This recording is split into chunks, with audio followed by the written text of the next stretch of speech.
Pour ça, je vais vous montrer donc un tableau de Balthus, un des derniers grands peintres initiés, paraît-il, qui a côtoyé tous les grands maîtres, Picasso et autres. Sa peinture, par certains aspects, peut être un peu controversée, mais on va surtout s'occuper de cette notion de climat dans sa peinture. Je vous montre ce tableau-là.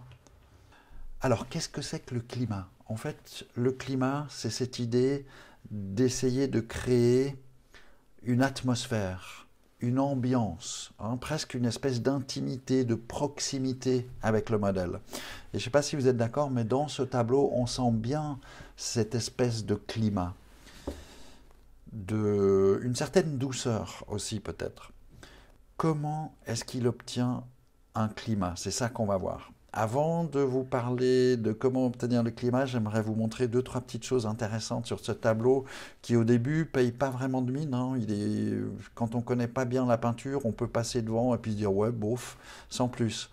Et pourtant, quand vous commencez à décoder un petit peu ce qui se passe dans ce tableau, vous allez voir que c'est un petit bijou de peinture. Par exemple, regardez les plis sur l'épaule, hein. On voit des plis, deux grands plis sur l'épaule. Si je vous demande avec quoi sont en train de dialoguer ces plis, avec quoi est-ce qu'ils sont en train de communiquer, eh bien, assez rapidement, on va voir que c'est avec les doigts de la main, hein. Regardez les doigts qui sont ici.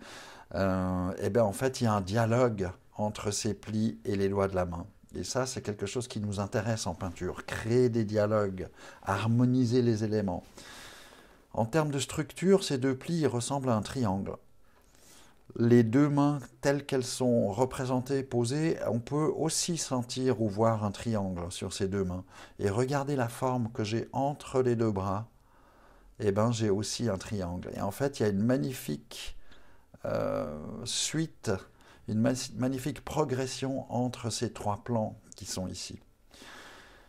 Si j'observe la table sur laquelle sont posées les mains du modèle, du sujet, regardez ce plan qui est un peu rectangulaire, trapézoïde là devant, assez allongé, et puis le petit plan qui est derrière, qui lui aussi ressemble à un trapèze, mais un peu plus compact.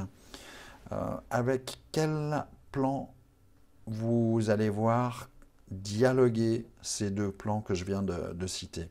Observez un petit peu la peinture, essayez de voir où ça se passe. Et en fait, ça se passe dans les cheveux. Regardez ce premier plan rectangulaire, ou plutôt trapézoïdal, qu'on a dans la partie avant de sa chevelure. Et puis les cheveux qui sont derrière sont en lien avec le plan qui est devant de la table. Et il y a un magnifique dialogue caché, hein, il y a peu de gens qui sont capables d'observer ce genre de choses, entre les deux plans de la table et les deux plans des cheveux. On a même cette petite éclat de lumière qui met dans les cheveux, qui est là pour justement séparer les deux plans comme ils sont séparés dans la table, et créer ce dialogue avec ces deux plans successifs. Et en fait, cette petite note de lumière, elle n'est pas là par hasard. Elle est vraiment là pour générer ce dialogue.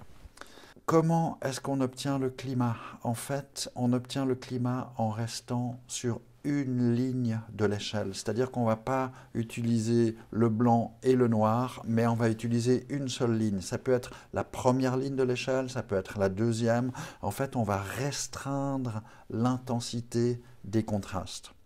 Et regardez le blanc de la table, ou en tout cas la couleur claire de la table, on est loin du blanc. Hein, si je pose un blanc à côté, je vais voir qu'il y a déjà un certain poids sur cette valeur claire de la table. La valeur qui apparaît dans ce contexte comme étant foncée pour les cheveux, eh bien en fait, si je pose un noir à côté, je me rends compte que c'est loin d'être du noir. Hein, donc on est dans une valeur quand même moyenne, on va dire. Et justement, on va voir qu'il s'est restreint dans les valeurs. Et c'est ça qui va donner le climat. Maintenant, ce qui est très très intéressant à observer, c'est que la note claire du tableau et la note foncée, donc les deux extrêmes de l'échelle qu'il a utilisée, qui est plus ou moins deuxième ou troisième échelle, eh ben, les deux extrêmes sont situés dans la même forme. Et ça, c'est magnifique. C'est extraordinaire à observer parce que c'est ça qui va générer du beau dans un tableau, de la cohérence. Qu'est-ce que c'est que le beau?